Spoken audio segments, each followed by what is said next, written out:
بسم الله الرحمن الرحيم. عفوك إني للنور مدت يداي، نزعت أسرار قلبي وجئت ألقي أساي. رباه عفوك إني للنور مدت يداي، نزعت أسرار قلبي وجئت ألقي أساي. அறவாணிகள் சம்பந்தமாக ஒரு விளக்கம் தருமாறு ஒரு சகோதரர் கேட்டிருக்கிறார். அறவாணிகள் அலி என்று அழைக்கப்படக்கூடிய இன்டர்செக்ஸ், அதாவது அரபிலே அல் ஹுன்சா என்று சொல்வார்கள், இந்த மாதிரி அழைக்கப்படக்கூடியவர்கள் பற்றிய ஒரு அடிப்படை விளக்கத்தை நாங்கள் தெரிந்து கொள்ள வேண்டும். சமூகத்திலே இந்த விஷயத்தில் இரண்டு வகையாக நாங்கள் பார்க்க வேண்டும்.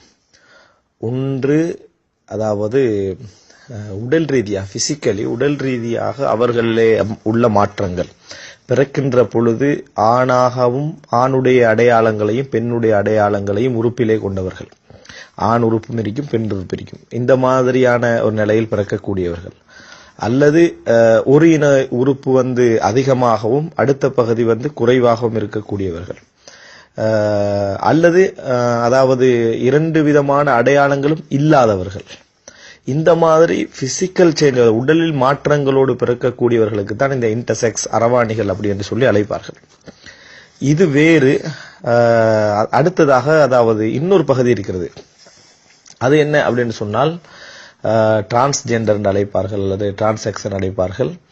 அந்த பகுதி, அதாவது உடலியல் ரீதியான அவங்களோட செயல்பாடுகள், உணர்வு ரீதியான மாற்றங்கள், இவைகள் இரண்டாவது அம்சம். அதாவது அவர்களுடைய செயல்பாடுகளோடு, அதாவது குரல் அமைப்புள்ள செயல்பாடுகள், நடையில் உள்ள செயல்பாடுகள், தக்கசூர், அதாவது வருகை போதில் உள்ள செயல்பாடுகள், பேச்சிலே உள்ள செயல்பாடுகள் என்ற அதனுடைய வெளிப்பாடு என்கின்ற இன்னொரு பகுதி. இப்படி இருக்கக்கூடியவர்கள் எல்லாம் இப்படி இருக்கணும் என்கின்ற எந்த விதமான நிபந்தனையும் இல்லை.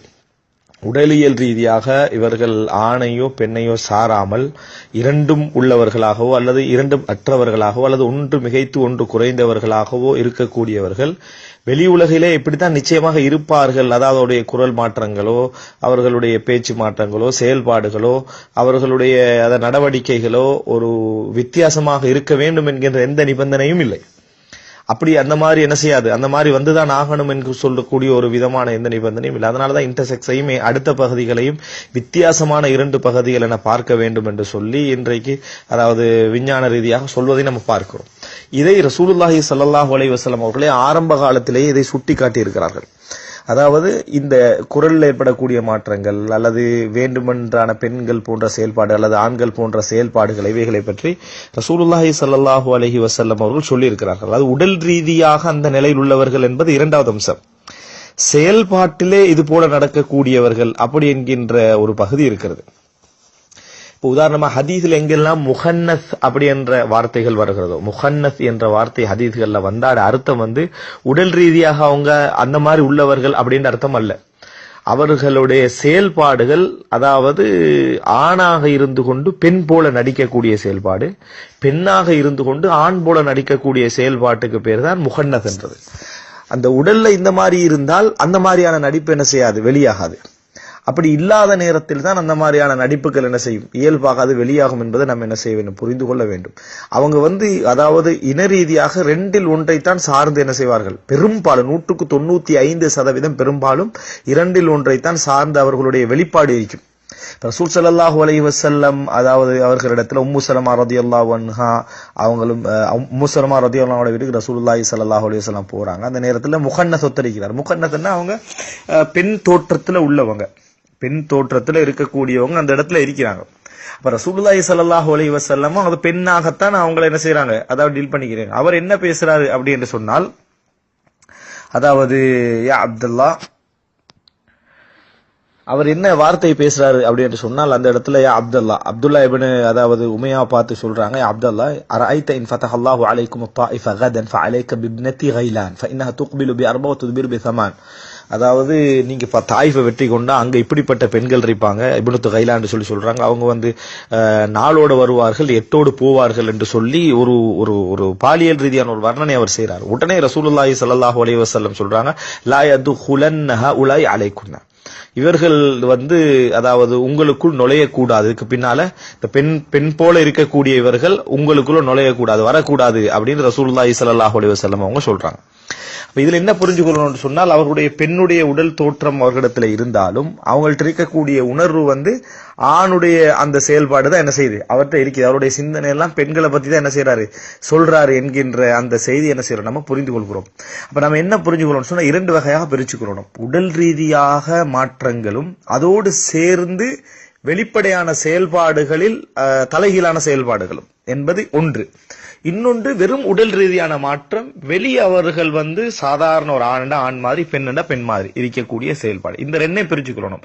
உடல் ரீதியான மாற்றம் இல்லாமலும் சிலர் என்ன செய்வாங்கன்னு சொன்னால், பெண்கள் போல நடிப்பார்கள், பெண்கள் போல செயல்படுவார்கள். உடல் ரீதியான மாற்றங்கள் இல்லாமலும் ஆண்கள் போல என்ன செய்வார்கள், செயல்படுவார்கள். உடல் ரீதியான மாற்றங்களோடு இப்படி செயல்படக்கூடியவங்க இருக்கிறாங்க. எனவே இந்த 2ஐயும் நம்ம வேறு அந்த செயல்பாடுகளை வேறவாகவும் உடல் ரீதியான மாற்றங்களை வேறவாகவும் நாங்கள் என்ன செய்ய வேண்டும், பார்த்து கொள்ள வேண்டும். இதனாலதான் ரசூலுல்லாஹி ஸல்லல்லாஹு அலைஹி வஸல்லம் சபித்திருக்கிறார்கள். அதாவது ஆண்களை போன்று நடக்கக்கூடிய பெண்களையும் பெண்களை போன்று நடக்கக்கூடிய ஆண்களையும் நபி அவர்கள் சபித்தார்கள் என்ற செய்தியை நம்ம என்ன செய்கிறோம், ஆதாரபூர்வமான செய்திகள்ல புகாரி முஸ்லிம் போன்ற செய்திகள் எல்லாம் நம்ம பார்க்கிறோம். எனவே இந்த பகுதியை நம்ம ஆரம்பமாக புரிந்து கொண்டு விட்டோம் சொன்னா 2வது பகுதிக்கு வருவோம். இதுல இஸ்லாமிய ரீதியான சட்டங்கள் என்ன அப்படின்னு நம்ம பார்த்தோம்னா, ரசூலுல்லாஹி ஸல்லல்லாஹு இஸ்லாம் இப்ப 2ஆ பிரிச்சுட்டா, 2ஆ பிரிச்சது அடிப்படையில ஒருவர் அதாவது பிறப்பின் பொழுது ஆணாக அதாவது இல்லாமலும் பெண்ணாக இல்லாமலும் பிறந்தால், ஆணாக இல்லாமலும் பெண்ணாக இல்லாமலும் பிறந்தாங்கன்னு சொன்னால், அவங்களுடைய அதாவது உறுப்புகளை வைத்து தான் அந்த இடத்துல தீர்ப்பு சொல்லணும். அவர் இந்த விஷயத்துல தீர்ப்பு சொல்ல வேண்டியவராக அவர் தான் இருக்கிறார். இந்த விஷயத்துல தீர்ப்பு சொல்லக்கூடியவராக அவர் தான் இருக்கிறார். ஏண்டா இப்படி மாதாவிடாய் விஷயங்கள் இன்னும் உள்ள விஷயங்கள் ஒரு பெண் தான் தனது நிலையை என்ன செய்யணும், சொல்லணும். அதே மாதிரி ஒருவர் இந்த மாதிரி 2 அமைப்பிலையும் பிறந்தார்னு சொன்னால், அதை ஒன்று மிகைத்து ஒன்று குறைந்த அமைப்பிலையும் பிறந்தார்னு சொன்னால் அவர்கிட்ட நம்ம கேட்கணும். அவர் தான் அதை பத்தி என்ன செய்யணும், சொல்லணும். நீங்க எந்த பக்கம் சாயறீங்க, உடல் ரீதியாக தீர்மானிக்க முடியாதவர்களாக இருந்தால், இது நான் சொல்றது அதாவது ஹுன்சால் முஷ்கில், உடல் ரீதியாக நம்ம தீர்மானிச்சு கொள்ள முடியாது. 2 நிலையும் அவங்கள்ட்ட இருக்குது. அவர்கள்ட்ட உடல் ரீதியாகவோ அவருடைய செயல்பாடுகள் ரீதியாகவோ தீர்மானிக்க முடியாத அமைப்புல முஷ்கிலாக இருக்கக்கூடிய ஒரு சிச்சுவேஷன் இருக்குமாக இருந்தால் அவர்கள்ட்ட கேட்கணும், நீங்க எந்த பக்கம் சாயறீங்க. அப்ப எனக்கு திருமணம் என்றால் பெண் பக்கம் தான் எனது மனதில் உள்ள ஆசை என்ன செய்து இருக்குது, பெண்களை திருமணம் முடிக்கிறது ஆசை இருக்குது. அந்த இயல்பு அவர் வெளிப்படுத்துவாராக இருந்தால் அவரை நம்ம என்ன செய்யலாம், ஒரு பெண்ணுக்கு என்ன செய்யலாம், திருமணம் முடிச்சு வைக்கலாம். அதே போல ஒரு பெண் ரீதியாக அதாவது அவருடைய இயல்புல இந்த மாதிரி இருக்குள்ள எனக்கு ஆண் பக்கம் தான் எனது மனதில் சாய்வு இருக்குது அப்படின்னு அவர் சொல்லுவாராக இருந்தால் அவர் பெண் என்று அந்த தீர்மானிச்சு அவருக்கு ஆண் ஒருத்தர் என்ன செய்யலாம், திருமணம் முடிச்சு வைக்கலாம். இது எப்பொழுது ஹுன்சால் முஷ்கில் என்று சொல்லக்கூடிய அந்த பிரச்சனை இருக்கக்கூடிய சிச்சுவேஷன்ல இருந்தால், அடையாள ரீதியாக எதையுமே கண்டுகொள்ள முடியாம இருக்கும். இது ஒரு 5-10% இருக்கும். எந்த வகை எல்லாமே சமமாக இருக்கும். சிறுநீர் வார விஷயங்களாக இருந்தாலும் சரி, அவருடைய நடைமுறையாக இருந்தாலும் சரி, அவருடைய செயல்பாடுகளாக இருந்தாலும் சரி, எல்லாமே சமமான நிலையில் இருக்கக்கூடிய பிசிக்கல் ரீதியான உள்ளவர்கள்ட்ட இதைத்தான் நம்ம என்ன செய்யணும், நம்ம கேட்டு ஒரு முடிவுக்கு வரணும். அப்படி இல்லாம அடையாளப்படுத்த முடிந்தவர்கள் இருக்கிறாங்க. அதாவது வைத்திய ரீதியாக மருத்துவ ரீதியாக இவருடைய டோட்டல் எல்லா இது ஆண் தான் அப்படின்னு செயல்பாடுகள், அவருடைய சிறுநீர்வார முறைகள், அவருடைய நடைமுறைகள் எல்லாம் இவர் ஆண் தான் அல்லது இவர் பெண் தான் என்று தீர்மானிக்க முடிந்த அமைப்புல உள்ள சில முறைகள் இருக்குது. அந்த மாதிரி நம்ம தீர்மானிக்க முடிந்த நிலையில் இருந்தால் அவர் ஆண் ஆண், பெண்ணண்டா பெண்ணண்டு என்ன செய்யணும், நம்ம சேர்த்து விட வேண்டும். அதுக்கு மாத்தமான சில இயல்புகள் அவர்கள்ட்ட அந்த செயல் வடிவங்கள் இருந்தாலும் அதை குறைத்துக் கொள்ள அவர் என்ன செய்யணும், முயற்சி எடுக்கணும். அது செய்யலாம். அது இந்த 2 விஷயத்தை நம்ம இந்த இடத்துல என்ன செய்யணும், புரிந்து கொள்ள வேண்டும். அப்ப 2 பகுதி இருக்குது. முதல் விஷயம் பிசிக்கலி உள்ள விஷயம், 2வது செயல்பாட்டு ரீதியாக இந்த தகன்னுஸ் விளங்கக்கூடிய அம்சங்கள். மக்கள்ல பிசிக்கலி எந்த மாற்றமும் இல்லாமலும் இதை வெளிப்படுத்தக்கூடியவர்கள் என்ன செய்கிறார்கள், இருக்கிறார்கள் என்பதை புரிஞ்சுக்கொள்ளணும். ரைட். இப்ப பிசிக்கலி இந்த அமைப்புல பிறந்தவர்கள் 2 வகையினர் இருக்கிறாங்க. ஒன்று, இவர்களை தீர்மானிச்சிடலாம், அடையாள ரீதியாக ஆள் ரீதியாக இவர்கள் ஆண்கள் தான் அல்லது பெண்கள் தான் என்று தீர்மானிக்கலாம். ஒன்று மருத்துவ ரீதியாகவும் அவருடைய இயல்புகள் ரீதியாக தீர்மானிச்சிடலாம். இன்னொன்று, அவர்கள் பிசிக்கலி அப்படி இருப்பாங்க, உள ரீதியாக பெண்கள் பக்கம் சாய்வாங்க அல்லது ஆண் பெண்கள் பக்கம் சாய்வாங்க. ஆனா பிசிக்கலி எந்த வகையில என்ன செய்யலாம், அவருடைய பொடி ரீதியாக இது ஆணா பெண்ணா அப்படி என்று சொல்லி முடிவெடுக்க முடியாதவர்களுடைய அவர்களுடைய அந்த சாய்வை தான் நம்ம என்ன செய்யணும், ஆதாரமாக அந்த இடத்துல எடுக்கணும். அது அவங்கள்ட்ட கேட்டு எடுக்கணும். இல்லை, எனக்கு 2 விதமான மனசாய்வும் எனக்கு உள்ளத்துல இருக்குது, எனக்கு எதென்று தீர்மானிக்க முடியாத நிலையில் இருக்குது, எந்த வகையிலே முடிவெடுக்க முடியாதவர்களாக இருந்தால் அவர்கள் திருமணம் முடித்து வைப்பது ஹராம், அவர்கள் திருமணம் முடித்து வைக்கப்படக்கூடாது அப்படின்னு இஸ்லாம் என்ன செய்யுது, இந்த இடத்துல சொல்லுது. இதற்கான காரணம் என்ன அப்படி என்று சொன்னால், ஏனென்றால் இஸ்லாம் திருமண உறவுள்ள ஒரே பால் உறவை இஸ்லாம் என்ன செய்ய தடுக்குது. எனவே முடிவெடுக்க முடியாத நிலையில் உள்ளவருக்கு இன்றைய நவீன காலத்தில் என்ன செய்யலாம்டா, மருத்துவ ரீதியாக அவரது உணர்வுகளை அடக்குவதற்கு, அவரது இயல்புகளை மாற்றுவதற்கான பல செயல்பாடுகள் இருக்குது. இவைகளை நம்ம அப்ளை பண்ண என்ன செய்யலாம், முயற்சி எடுக்கலாம். இது முகன்னதீன்கள் சம்பந்தமா இஸ்லாம் தெளிவான விஷயம் சொல்லுது. ஒரு நாளும் அரவாணிகள் சமுதாயத்தில் ஒதுக்கப்படுறது போல, பின்தங்கிய சமுதாயமாக அவர்கள் வர்ணிக்கப்படுறது போல இஸ்லாம் ஒரு நாளும் சொல்லல. அவர்கள் சமுதாயத்தில் வாழ வேண்டியவர்கள். அவர்களை இயன்ற அளவுக்கு அவர்களது அடையாளத்தை கண்டுபிடித்து அவர்கள் ஆண்கண்ட ஆண்கள், பெண்கண்ட பெண்கள், அதுக்குரிய வாழ்வுரிமை சமமாக அவர்கள் வாழலாம். அவர்கள் தொழுவிக்கலாம், அவர்கள் தலைமை தாங்கலாம், அவர்கள் சமூக பொறுப்பில் இருக்கலாம், அவர்கள் என்னென்னலாம் செய்யலாம், எல்லாமே என்ன செய்யலாம். அவர்கள் பாலியல் அடிமைகளாக உபயோகப்படுத்தப்படக்கூடாது என்பதெல்லாம் இஸ்லாம் தெளிவாக இருப்பது என்பதை புரிந்து கொள்ள வேண்டும். ஆனால் இஸ்லாம் ஒரு சிலரை வீட்டிலே வைக்க வேணான்னு சொல்லுது. அது யாரு அப்படி என்று சொன்னால், ஆணாக இருந்து கொண்டு பெண்ணான இயல்புகளை வெளிக்காட்டக்கூடியவர்கள், பெண்ணாக இருந்து கொண்டு ஆண்களுடைய இயல்புகளை வெளிக்காட்டக்கூடியவர்கள், இவர்கள் தான் முகன்னத் என்று சொல்லக்கூடியவர்கள். ஒரு சமுதாயத்தில் வாழக்கூடிய அவர்கள் என்ன செய்யணும்னா, தன்னை ஆனண்டா அடையாளப்படுத்திக்கிறோம், தன் உணர்வுக்கு ஏற்ற மாதிரி தன்னை அடையாளப்படுத்திக்கிறோம். பெண்ணண்டா பெண்ணடு தன்னை அடையாளப்படுத்திக்கிறோம். ஆண்களோட பழகிக்கணும் பெண்ணடி இயல்பை வெளிப்படுத்துறது, பெண்களோட பழகிக்கணும் ஆண்களுடைய இயல்பை வெளிப்படுத்தக்கூடிய இந்த நிலை அவர்கிட்ட என்ன செய்யக்கூடாது, இருக்கக்கூடாது. இருந்தால் அவர் என்ன செய்யணும், அவர் இந்த சமுதாயத்தில் ஒதுக்கணும் என்று ரசூலுல்லாஹி ஸல்லல்லாஹு அலைஹி வஸல்லம் சொல்லிட்டாங்க. அவரை வெளியே எடுக்கணும். அவரை சமுதாயத்தில் ஆண்களோடு பெண்கள் பழகிறது, பெண்களோடு ஆண்கள் பழகிற மாதிரியான அந்த நிலைக்கு என்ன செய்யக்கூடாது, விடக்கூடாது. ரசூலுல்லாஹி ஸல்லல்லாஹு அலைஹி வஸல்லம் இந்த பகுதியை தான் ரசூல் ஸல்லல்லாஹு அலைஹி வஸல்லம் அவர்கள் வீட்டை விட்டு வெளியேற்றுங்கள் என்று தடுத்த ஹதீஸ்களை எல்லாம் நம்ம என்ன செய்யறோம், பார்க்கிறோம். எனவே இது அவர்கள் சமுதாயத்தில் வாழாமல் ஒதுங்க பார்க்கக்கூடிய நிலையில் உள்ளவர்களுக்கு தான் ரசூல் ஸல்லல்லாஹு அலைஹி வஸல்லம் சொல்றாங்க. இன்றைக்கு இது ஒரு பெரிய அற்புதமாக எடுத்துக்கொண்டு, இது ஒரு வித்தியாசமான நாங்கள் இறைப்படைப்பு திருநங்கைகள் தேவையில்லாத ஒரு பேர் அவங்களுக்கு வச்சு திரு என்ற வசனத்தை எதுக்கு நம்ம பயன்படுத்துவோம், மரியாதைக்கு பயன்படுத்துவோம். அப்ப இந்த மாதிரி உள்ளவங்களை திருநங்கை பயன்படுத்தி அவர்களை தவறான பாதைகளுக்கு பயன்படுத்தக்கூடிய ஒரு நிலையை பார்க்கிறோம். இஸ்லாம் இதை ஒரு பொழுதும் அங்கீகரிக்கவில்லை. இந்த மாதிரி நிலைக்கு அவங்க போகக்கூடாது. தங்களை உடல் ரீதியாக ஒரு ஓரினமாக அடையாளப்படுத்திக் கொள்ள முடியும், அவர்களால் அடையாளப்படுத்திக் கொள்ள முடியும் என்பதற்காகத்தான் அந்த ரெண்டா பிரிச்சேன். இன்டர்செக்ஸ் வேறு, அதனுடைய உணர்வு வேறுன்னு சொல்லி இந்த பகுதிகளை அவர்கள் அடையாளப்படுத்த முடிந்திருந்தும் அவர்கள் அடையாளப்படுத்தாமல் இருப்பதற்கான காரணம் என்ன? இது ஒரு தவறான ஒரு நடைமுறை. அவர்கள் தங்களை இப்படி அடையாளப்படுத்திக் கொள்கின்ற விஷயத்துல மிகவும் முயற்சி எடுக்கணும். அதே நேரம் அவர்களுக்கு மாற்றமான இயல்புகள் அவர்கள் உடலில் வெளிப்பட்டாலும் அவருடைய உணர்வு ரீதியாக அவர் ஆண் என்றது அவருக்கு தெரியும், அல்லது பெண் ரீதியாக அவர் பெண் என்றது அவருக்கு என்ன செய்யும், தெரியும்.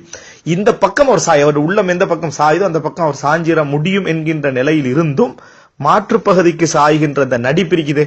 இதைத்தான் இஸ்லாம் முகன்னத் அப்படின்னு சொல்லுது. இது சும்மா உள்ள ஆண்டே வரும், இந்த மாதிரி இல்லாத ஆண்கள்ட்டையும் அது வரும். ரசூலுல்லாஹி ஸல்லல்லாஹு அலைஹி வஸல்லம் அதனாலதான் அவர்களை தடுத்த பெண்களுடைய ஆடையை விரும்புறது, பெண்களுடைய ஆடை மெத்தட்ல இருக்கிறது. இது ஒரு நோய், இது ஒரு டிசீஸாக என்ன செய்யுது, இன்றைக்கு விஞ்ஞானம் பார்க்குது. எனவே இந்த மனநோய் என்றது வேறு, பிசிக்கலி ஒரு மனிதன் அப்படி இருக்கிற வேறு. இன்றைக்கு எத்தனையோ உலகத்துல இந்த மாதிரி ரெண்டு நிலையில் இருக்கக்கூடியவர்கள் அல்லது ஒரு நிலை அதிகரித்திருக்கக்கூடியவர்களுடைய எத்தனையோ பேர் தலைவர்களாக, படித்தவர்களாக, ஆய்வாளர்களாக தங்களை காட்டாம தங்களை டெவலப் பண்ணிக்கிறாங்கன்னு சொல்லி நம்ம வரலாற்றிலையும் இன்றைய நவீன உலகத்திலேயே நிறைய என்ன செய்யறோம், பார்க்கிறோம். எனவே இதுல நாங்க தெளிவாக புரிந்து கொள்ள வேண்டும். இயல்புகள் வெளிப்படுத்துறதுன்றது பகுதி பிசிக்கலோடு சம்பந்தப்பட்ட ஒரு பகுதி இருக்குது. இவர்கள் திருமணம் முடித்து வைக்கப்பட வேண்டும் என்று இஸ்லாம் சொல்லுது. எல்லா விஷயம் சட்டங்கள், மீராஸ் சட்டங்கள், அவைகள் எல்லாம் அடையாளப்படுத்தப்பட்டு அவர்களுக்கு கொடுக்கப்பட வேண்டும் சொல்லுது. எந்த வகையிலும் உடல் ரீதியாக அடையாளப்படுத்த முடியாமல் சரிசமமாக இருக்கக்கூடியவர்களுக்கு கூட நீங்க உடல் ரீதியாக எந்த பக்கம் சாயிறீங்க இஸ்லாம் என்ன செய்யுது, கேட்டு அவர்களுக்கு முடிவெடுக்க வேண்டும் என்கின்ற வழியை என்ன செய்யுது, காட்டுது. இதுல ஒரு 5% அதாவது ஹுன்சால் முஷ்கில் என்று சொல்லக்கூடியவர்கள் 5% அல்லது ஒரு மைனரான பெர்சன்டேஜ் வரும். எந்த வகையிலையும் அவர்களால் கூட தீர்மானிக்க முடியும். அந்த மாதிரி வாழ்ற அவர்களால் கூட நம்ம எந்த இனத்தை சார்ந்தோம் நிக்கிறோம், ஆண்பால் இனமா பெண்பால் இனத்தை சார்ந்து நிக்கிறோம் என்று தெரியாதவங்க இருக்கிறாங்க. அவர்களை பொறுத்த வரைக்கும் மட்டும் தான் அவர்கள் இஸ்லாம் ஒதுக்கி வைங்க தூர போங்கன்னு சொல்லல. ஆனால் அவர்கள் அவர்களை பொறுத்த வரைக்கும் அவர்கள் வாழ்க்கையில கொஞ்சம் சோதிக்கப்படுறாங்க. எப்படி அங்கவீனத்தால் ஒரு மனிதன் சோதிக்கப்படுறாங்களோ அதே போல 23வது குரோமோசோமால அவர்கள் சோதிக்கப்பட்டிருக்கிறாங்கன்னு அர்த்தம். எனவே அந்த மாதிரி சோதிக்கப்படக்கூடியவர்கள் கொஞ்சம் சபரோடு இருந்தோம்னு சொன்னால் அங்கவீனத்துக்கான கூலி எது பரமையில் இருக்கிறதோ அந்த கூலி அவர்களுக்கு நிச்சயமாக கிடைக்கும். அவர்களை கூட சமுதாயத்தில் ஒதுக்கணும்னு ரசூலுல்லாஹ் சொல்லல.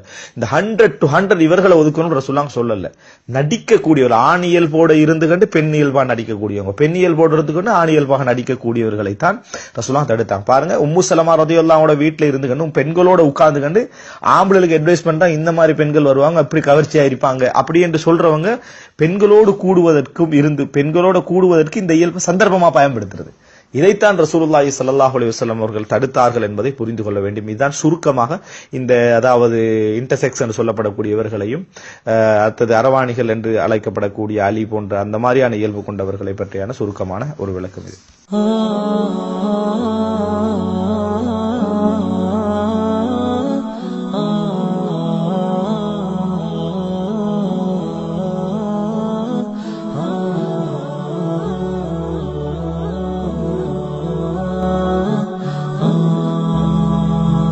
أشهد